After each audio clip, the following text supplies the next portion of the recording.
여러분, 혹시 사람 때문에 뼈저리게 상처받아 본 적 없으신가요? 우리는 살아가면서 수많은 사람과 인연을 맺고 또 그만큼 많은 이별과 아픔을 겪게 됩니다. 처음 만났을 때는 간과 쓸개를 다 내어줄 것처럼 다정했던 사람이 어느 순간 차갑게 돌변하여 내 등 뒤에 비수를 꽂는 경험을 해본 적이 있으실 겁니다. 그럴 때면 우리는 깊은 절망에 빠지게 되고 도대체 사람의 속마음은 어떻게 알 수 있는 것인지 인간이라는 존재 자체에 대한 깊은 회의감에 사로잡히곤 합니다. 열 길 물속은 알아도 한 길 사람 속은 모른다는 옛말이 가슴 깊이 사무치게 와닿는 순간들입니다. 우리는 왜 매번 사람을 잘못 보고 결국 씻을 수 없는 상처를 입게 되는 것일까요? 그것은 우리가 상대방의 화려한 겉모습이나 달콤한 말에 눈이 멀어 그 사람의 진짜 본성을 꿰뚫어 보지 못했기 때문입니다. 사람의 진짜 모습은 평온하고 좋을 때는 결코 드러나지 않습니다. 모두가 웃고 떠드는 자리에서는 누구나 좋은 사람인 척 연기를 할 수 있기 때문입니다. 하지만 인생의 거센 풍랑이 몰아치고 자신의 이익이 걸린 치열한 순간이 오면 사람들은 쓰고자 했던 가면을 벗어던지고 숨겨두었던 진짜 얼굴을 드러내고 맙니다. 그렇다면 우리는 어떻게 해야 사람의 진짜 본성을 실수 없이 알아볼 수 있을까요? 이 깊고 오랜 고민을 해결하기 위해 오늘은 조선 최고의 실학자이자 깊은 통찰력을 지녔던 사상가 다산 정약용 선생의 지혜를 빌려보려 합니다. 정약용 선생은 억울한 누명을 쓰고 무려 18해라는 길고 긴 시간 동안 귀양살이를 해야만 했습니다. 권력의 정점에 섰던 순간부터 세상의 모든 이들에게 버림받고 죄인으로 전락한 밑바닥 삶까지 그는 인간 세상의 가장 높은 곳과 가장 낮은 곳을 모두 뼈저리게 경험한 인물입니다. 자신이 잘 나갈 때는 간도 쓸개도 빼줄 것처럼 굽신거리던 자들이 자신이 죄인이 되어 쫓겨나자 가장 먼저 돌을 던지고 침을 뱉는 참혹한 현실을 두 눈으로 똑똑히 지켜보았습니다. 가족조차 외면하는 지독한 고독 속에서 정약용 선생은 인간이라는 존재의 간사함과 밑바닥을 처절하게 연구했습니다. 그리고 유배지에서 사랑하는 아들들에게 쓴 수많은 편지와 자신의 저서들을 통해 사람을 볼 때 반드시 확인해야 할 3가지 핵심 원칙을 남겼습니다.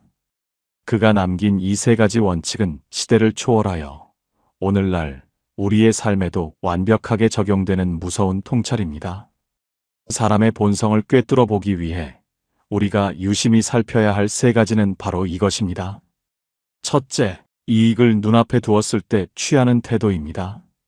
둘째, 자신보다 지위가 낮거나 약한 사람을 대하는 방식입니다. 셋째, 타인의 허물과 단점을 입에 담는 모습입니다. 본격적인 이야기에 앞서 정약용 선생이 유배지 강진에 처음 도착했을 때의 일화를 잠시 들려드리겠습니다.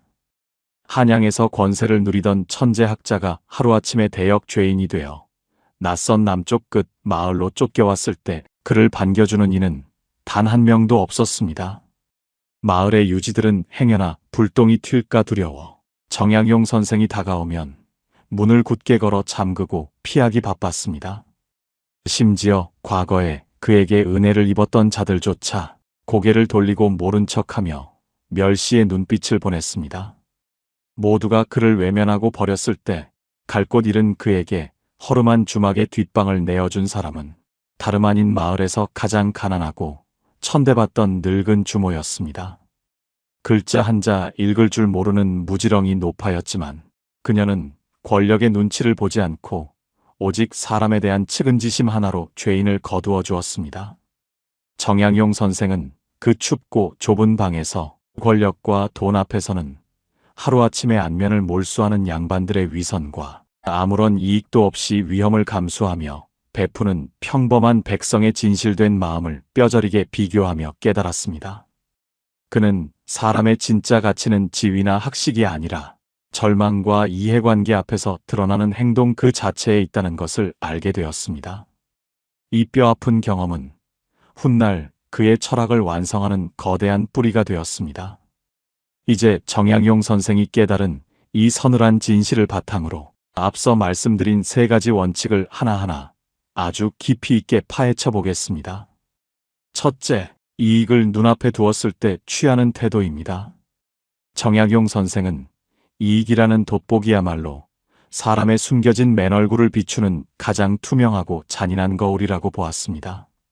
선생께서는 아들들에게 보낸 편지에서 이렇게 말씀하셨습니다. 사람이 재물과 이익 앞에서도 의로움을 잊지 않는다면 그는 진정으로 믿을 수 있는 군자이니라.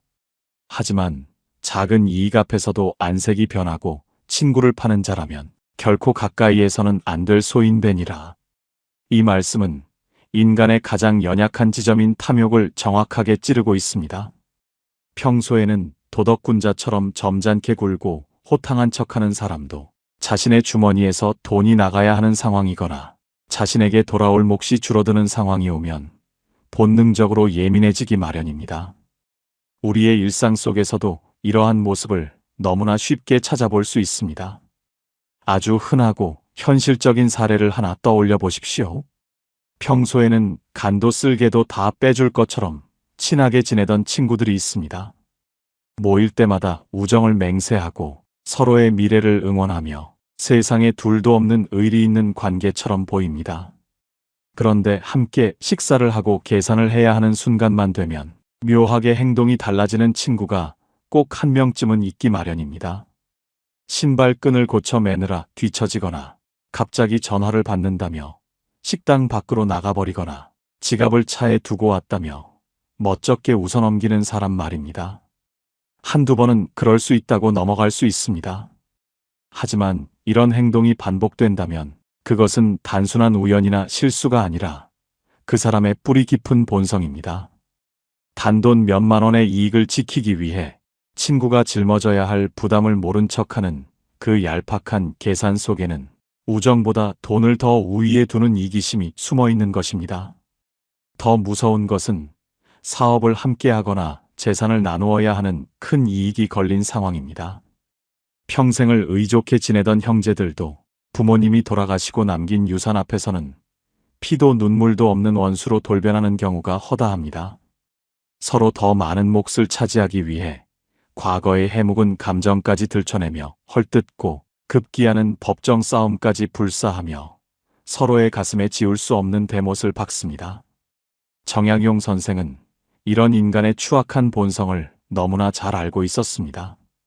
그가 겪었던 정치판이야말로 권력이라는 거대한 이익을 차지하기 위해 어제의 동지가 오늘의 적이 되어 서로의 목숨을 노리는 참혹한 전쟁터였기 때문입니다. 이익 앞에서 사람이 보여주는 태도가 중요한 이유는 그것이 곧 그 사람이 관계를 대하는 책임감을 보여주기 때문입니다. 자신의 이익을 조금 포기하더라도 상대방을 배려하고 공평함을 유지하려는 사람은 인간관계를 하나의 소중한 가치로 존중하는 사람입니다.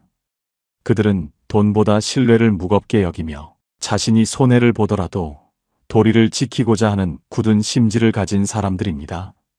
반면 자신의 몫을 하나라도 더 챙기기 위해 눈빛이 변하고 핑계를 대는 사람은 타인을 그저 자신의 이익을 채우기 위한 수단으로밖에 여기지 않습니다.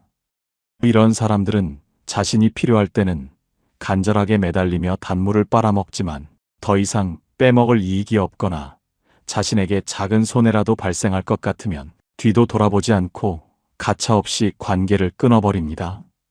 따라서 여러분이 누군가의 됨됨이를 알고 싶다면 그 사람과 아주 작은 금전적인 거래를 해보거나 함께 비용을 지불해야 하는 상황에서 그 사람이 어떻게 처신하는지 조용히 관찰해 보십시오.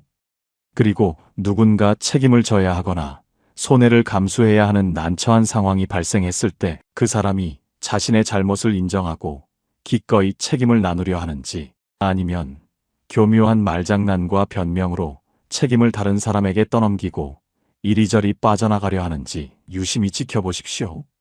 그 찰나의 순간에 보여주는 작은 선택들이 모여 그 사람의 거대한 인격을 고스란히 증명해 줄 것입니다. 이익이라는 칼날 위에서 위태롭게 춤추는 인간의 얄팍한 속내를 읽어내는 것, 그것이 바로 정약용 선생이 우리에게 가르쳐준 인간 통찰의 첫 번째 지혜입니다. 둘째, 자신보다 지위가 낮거나 약한 사람을 대하는 태도입니다. 이 두 번째 원칙이야말로 정약용 선생의 철학 중에서도 가장 날카롭고 서늘한 통찰이 담긴 부분이라 할 수 있습니다. 선생께서는 목민심서 등 수많은 저작을 통해 백성을 하늘처럼 섬기고 약자를 보살피는 것이야말로 관리의 근본이자 인간의 도리라고 끊임없이 강조하셨습니다. 그는 이렇게 통탄하며 말씀하셨습니다. 윗사람에게 굽신거리는 것은 힘이 두려워 억지로 꾸며내는 거짓된 예의일 뿐이나 아랫사람을 너그럽게 품어주는 것은 마음속 깊은 곳에서 우러나오는 진실된 덕목이니라. 자신의 힘을 믿고 약자를 짓밟는 자는 짐승과 다를 바가 없느니라. 인간은 본능적으로 강자에게는 약하고 약자에게는 강해지려는 비열한 습성을 가지고 있습니다. 자신에게 이익을 줄 수 있는 권력자나 자신보다 지위가 높고 힘이 센 사람 앞에서는 누구나 세상에서 가장 겸손하고 예의 바른 사람으로 변신합니다. 말투는 한없이 부드러워지고 몸가짐은 깍듯해지며 얼굴에는 언제나 상냥한 미소가 끊이지 않습니다. 그것은 상대를 존중해서가 아니라 자신의 생존을 위해 본능적으로 써내리는 가면에 불과합니다. 따라서 윗사람을 대하는 태도만으로는 그 사람의 진짜 인성을 절대 파악할 수 없습니다. 진짜 본성은 나에게 아무런 이익을 줄 수 없고 나보다 힘이 약해서 내 마음대로 함부로 대해도 아무런 보복을 당하지 않는 완벽하게 안전한 상황일 때 비로소 그 흉측한 민낯을 드러냅니다. 우리가 일상에서 쉽게 접할 수 있는 씁쓸한 사례를 들어보겠습니다. 누군가와 처음 만나 식사를 하러 식당에 갔다고 가정해 봅시다. 여러분을 대할 때는 한없이 젠틀하고 다정하던 사람이 음식을 주문받으러 온 종업원이나 서빙을 하는 직원에게는 턱을 치켜들고 반말을 툭툭 던지는 경우가 있습니다. 음식이 조금 늦게 나오거나 주문에 사소한 실수가 생겼을 때 너그럽게 이해해 주기는커녕 마치 자신이 대단한 권력자라도 된 양언성을 높이고 무례하게 윽박지르는 사람을 본 적이 있으실 겁니다. 또한 길을 걷다 전단지를 나누어주는 할머니를 벌레 보듯 무시하며 지나가거나 건물 청소를 하시는 노동자들을 함부로 대하고 아파트 경비원에게 마치 자신의 개인 머슴을 부리듯 갑질을 일삼는 사람들의 뉴스를 우리는 심심치 않게 접합니다. 이들은 직장 내에서도 자신보다 직급이 낮거나 나이가 어린 후배들에게 안하무인으로 군림합니다. 자신의 작은 권력을 무기 삼아 타인의 인격을 짓밟으면서 자신이 남들보다 우월하다는 알량한 쾌감을 느끼는 것입니다. 정약용 선생은 이런 자들을 향해 가장 엄중한 경고를 내렸습니다. 약자를 함부로 대하는 태도의 이면에는 인간을 인격적인 존재가 아니라 철저히 도구와 계급으로 나누어 평가하는 천박한 가치관이 따리를 틀고 있기 때문입니다. 그들은 자신에게 효용 가치가 있는 사람에게만 친절을 베풀고 자신보다 서열이 낮다고 판단되는 순간 언제든지 그 사람을 무시하고 짓밟을 준비가 되어 있는 자들입니다. 지금 여러분에게 한없이 친절한 그 사람도 언젠가 여러분이 상황이 나빠져서 그 사람보다 약자의 위치에 서게 되거나 더 이상 이용 가치가 없다고 판단되는 순간 식당 종업원에게 퍼부었던 그 끔찍한 무례함과 경멸의 화살을 정확히 여러분의 심장을 향해 돌릴 것입니다. 반면에 자신보다 지위가 낮거나 사회적 약자에게도 항상 변함없이 따뜻한 미소로 인사를 건네고 그들의 수고에 진심 어린 감사를 표현할 줄 아는 사람이 있습니다. 식당에서 나갈 때 자신이 먹은 자리를 깨끗하게 정돈해두고 꾸준히 일을 하는 사람들에게 먼저 다가가 따뜻한 말 한마디를 건네는 사람들 말입니다. 이런 사람들은 타인의 겉모습이나 배경, 가진 돈이나 권력의 크기에 흔들리지 않고 인간이라는 존재 자체의 존엄성을 마음 깊이 인정하고 존중하는 진정한 어른들입니다. 정약용 선생은 참된 군자의 도리가 바로 이 보이지 않는 곳에서의 겸손함에서 시작된다고 믿었습니다. 그러므로 사람을 사귈 때는 그 사람이 여러분에게 얼마나 잘해주는지만 보고 섣불리 감동해서는 안 됩니다. 시선을 조금 돌려 그 사람이 식당 직원, 택시기사, 직장 후배 혹은 이름 모를 약자들에게 어떻게 행동하는지 조용하지만 매서운 눈으로 관찰해 보십시오. 자신에게 아무런 이익이 되지 않는 사람을 대하는 태도, 그것이야말로 그 사람이 평생을 살아오며 다져온 인성의 진짜 밑바닥이자 절대 숨길 수 없는 영혼의 민낯이기 때문입니다. 셋째, 타인의 허물과 단점을 입에 담는 방식입니다. 정약용 선생은 평생 동안 자신의 입과 혀를 다스리는 일에 지독할 정도로 엄격했습니다. 그는 자신의 당호, 즉 집의 이름을 여유당이라고 지었습니다. 여기서 여유란 조심하고 또 조심하며 살얼음판을 걷듯 경계하고 두려워한다는 뜻을 담고 있습니다. 무엇을 그토록 조심하려 했던 것일까요? 그것은 바로 세상을 향해 내뱉는 자신의 말이었습니다. 선생께서는 혀끝에서 시작된 작은 불씨가 한 사람의 인생을 어떻게 철저하게 파괴하는지 뼈저리게 경험하셨습니다. 그는 아들들에게 보내는 편지에서 이렇게 간곡하게 당부하셨습니다. 남의 단점을 파헤치기를 좋아하는 자는 반드시 자신도 남의 입방아에 오르게 마련이다. 입은 재앙을 부르는 문이니 말을 함부로 하지 말고 남을 비방하는 자를 절대 곁에 두지 말라. 우리는 살아가면서 수많은 사람과 대화를 나눕니다. 그런데 무리 중에는 유독 자리에 없는 사람의 험담을 주도하며 대화의 분위기를 장악하려는 사람들이 꼭 있습니다. 이런 사람들과 대화를 나누다 보면 그들의 입에서 나오는 이야기는 온통 다른 사람의 실수, 치부, 비밀, 그리고 깎아내리기 위한 조롱으로 가득 차 있다는 것을 알게 됩니다. 예를 들어 직장이나 모임에서 아까 그 사람 옷차림이 그게 뭐냐?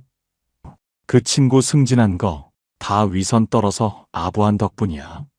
내가 들은 엄청난 비밀이 있는데 너만 알고 있어. 라며 은밀하게 뒷담화를 시작하는 사람들의 행동을 떠올려 보십시오. 그들은 다른 사람의 불행이나 단점을 안주거리 삼아 질겅질겅 씹으면서 거기서 묘한 우월감과 쾌감을 느낍니다. 남을 깎아내림으로써 상대적으로 자신이 더 나은 사람이라는 위안을 얻으려는 아주 비겁하고 얄팍한 심리입니다. 더 큰 문제는 이런 사람들은 다른 사람이 무심코 털어놓은 아픈 비밀조차 지켜주지 않는다는 것입니다. 위로해주는 척하며 다가와 상대방의 약점을 캐내고는 돌아서서 다른 사람들을 만나면 그것을 아주 재미있는 가십거리인 양 여기저기 퍼뜨리고 다닙니다. 정약용 선생은 남의 말을 함부로 하는 자의 마음 속에는 독사가 자라고 있다고 보았습니다. 입은 그 사람의 마음을 담아내는 그릇인데 그 그릇에서 끊임없이 남을 저주하고 비웃는 독설이 흘러나온다면 그 사람의 내면은 이미 시기와 질투 그리고 열등감으로 썩어 문드러져 있다는 강력한 증거입니다. 여러분이 이런 사람과 깊이 친해져서 자신의 속마음이나 고민, 약점을 털어놓았다고 상상해 보십시오. 앞에서는 고개를 끄덕이며 공감해주는 척하겠지만 여러분이 자리를 비우는 바로 그 순간 여러분의 아픔은 그 사람의 입을 통해 세상에서 가장 재미있는 뒷담화 소재로 변질되어 사람들의 조롱거리가 될 것입니다. 남의 흉을 잘 보는 사람은 결코 의리를 지키지 않습니다. 그들의 입은 통제력을 잃은 흉기와 같아서 언젠가는 그 날카로운 칼끝이 가장 가까이에 있는 여러분의 등을 향해 꽂히고야 말 것입니다. 반면에 진정으로 마음이 깊고 그릇이 큰 사람은 결코 타인의 허물을 함부로 입에 올리지 않습니다. 누군가 남의 흉을 보기 시작하면 동조하지 않고 조용히 입을 다물거나 화제를 돌리며 자리에 없는 사람에 대해서는 칭찬이 아니면 아예 말을 얹지 않는 신중함을 보여줍니다. 그들은 타인의 단점을 비웃기보다는 그것을 거울 삼아 자신의 부족함을 돌아보고 반성하는 지혜를 가진 사람들입니다.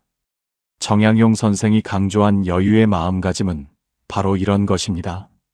남의 말을 쉽게 하지 않고 남의 비밀을 내 목숨처럼 무겁게 지켜주며 자신의 혀를 엄격하게 다스릴 줄 아는 사람.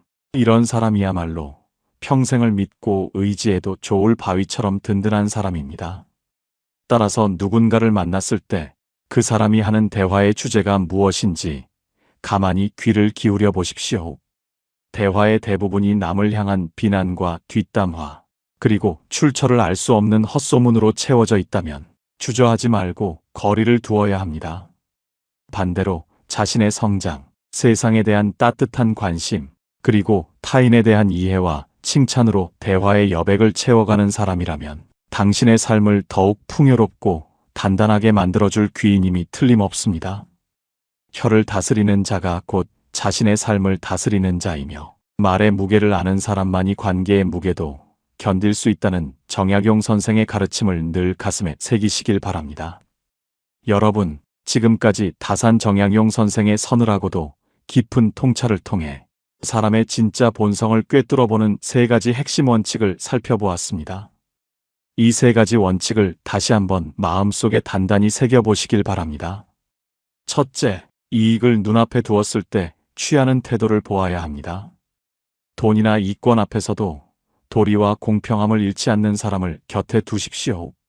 둘째, 자신보다 약하고 지위가 낮은 사람을 대하는 방식을 보아야 합니다. 보이지 않는 곳에서 약자에게 베푸는 친절이야말로 그 사람의 진정한 인성입니다. 셋째, 타인의 허물을 입에 담는 방식을 보아야 합니다. 남의 단점을 헐뜯기보다 칭찬과 이해를 입에 담는 신중한 사람을 곁에 두십시오. 이 3가지 기준은 세상을 살아가며 수많은 가짜 인연으로부터 여러분 스스로를 지켜낼 수 있는 가장 강력하고 단단한 방패가 되어줄 것입니다. 그러나 여기서 우리는 잠시 걸음을 멈추고 아주 중요하고도 뼈아픈 질문을 스스로에게 던져보아야만 합니다. 우리는 타인을 평가하기 위해 정약용 선생의 거울을 들어 올렸지만 그 거울을 나 자신에게로 돌렸을 때 과연 나는 이 3가지 기준 앞에서 얼마나 떳떳할 수 있을까요? 나는 혹시 나에게 돌아올 작은 이익 때문에 누군가의 마음을 다치게 한 적은 없었는가? 나는 식당의 종업원이나 아파트 경비원, 나보다 지위가 낮은 후배들에게 은연중에 나의 권력을 내세우며 함부로 대하지는 않았는가? 나는 사람들과 모여 앉아 자리에 없는 누군가를 깎아내리며 값싼 우월감에 취해본 적은 없었는가? 정약용 선생이 이 원칙들을 남긴 진짜 이유는 단순히 주변 사람들을 시험하고 속아내어 혼자만 잘 살라는 이기적인 목적이 아니었습니다. 선생께서는 이 3가지 지표를 통해 타인을 분별함과 동시에 내 안의 추악한 본성이 고개를 들지 못하도록 매일 아침 거울 앞에서 스스로를 엄격하게 채찍질하라는 깊은 뜻을 전하고 싶으셨던 것입니다. 내가 먼저 이익 앞에서 의연해지고, 내가 먼저 약자 앞에서 한없이 고개 숙이며, 내가 먼저 타인의 허물을 감싸 안고 내 입을 무겁게 닫을 때 비로소 내 주변에는 나와 같은 올곧고 따뜻한 사람들이 하나둘씩 모여들기 시작할 것입니다. 유유상종이라는 옛말처럼 꽃이 향기를 품고 있으면 자연스레 나비가 날아들고, 물이 맑으면 자연스레 좋은 물고기들이 모여드는 법입니다. 여러분이 정약용 선생의 가르침을 거울 삼아 스스로를 갈고 닦아 맑고 단단한 사람이 된다면 더 이상 얕은 이익에 흔들리고 남을 헐뜯기 좋아하는 소인배들은 여러분 곁에 머물지 못하고 스스로 떨어져 나갈 것입니다. 그리고 그 빈자리에는 비바람이 몰아쳐도 굳건히 서로를 지켜줄 수 있는 진실되고 품격 있는 인연들만이 든든하게 뿌리를 내리게 될 것입니다. 10길 물속은 알아도 한 길 사람 속은 모른다지만 오늘 우리가 나눈 이 3가지 지혜의 등불을 손에 쥐고 걷는다면 더 이상 사람의 마음에 속아 피눈물을 흘리는 일은 없으리라 확신합니다. 인생이라는 험난하고 긴 여정 속에서 참된 사람을 알아보고 또 나 자신이 참된 사람이 되어가는 그 고귀한 길에 오늘의 이야기가 작은 나침반이 되어주기를 진심으로 바랍니다.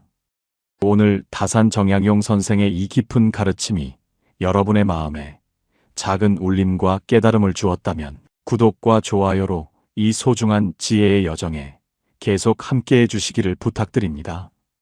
감사합니다. 깨달음의 광장이었습니다.